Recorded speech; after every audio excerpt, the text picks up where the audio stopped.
Clashes broke out for a second day in Paris on Saturday between police and Kurdish protesters angry at the killing of 3 members of their community by a gunman.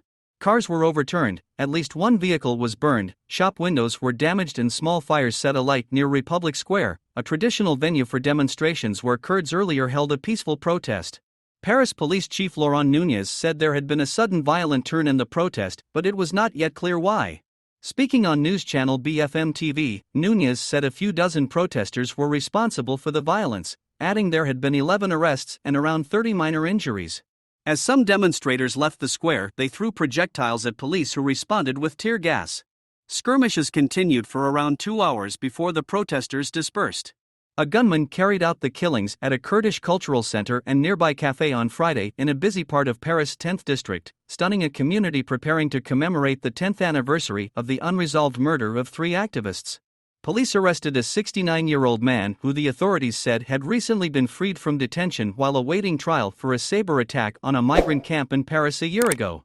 Following questioning of the suspect, investigators had added a suspected racist motive to initial accusations of murder and violence with weapons, the prosecutor's office said on Saturday. However, the questioning was later halted on medical grounds and the man transferred to a psychiatric unit, the prosecutor's office said in an update. The suspect will be presented to an investigating magistrate when his health permits, it added. After a gathering on Friday afternoon that had also led to clashes with police, the Kurdish Democratic Council in France, CDKF, organized the demonstration at Republic Square on Saturday.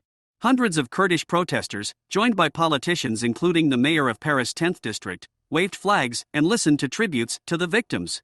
"We are not being protected at all." In 10 years, 6 Kurdish activists have been killed in the heart of Paris in broad daylight, Barivan Firat, a spokesperson for the CDKF, told BFM TV at the demonstration. She said the event had soured after some protesters were provoked by people making pro-Turkish gestures in a passing vehicle. Friday's murders came ahead of the anniversary of the killings of 3 Kurdish women in Paris in January 2013. An investigation was dropped after the main suspect died shortly before coming to trial, before being reopened in 2019. Kurdish representatives, who met on Saturday with Nunez as well as French Justice Minister Dupond-Moretti, reiterated their call for Friday's shooting to be considered a terror attack.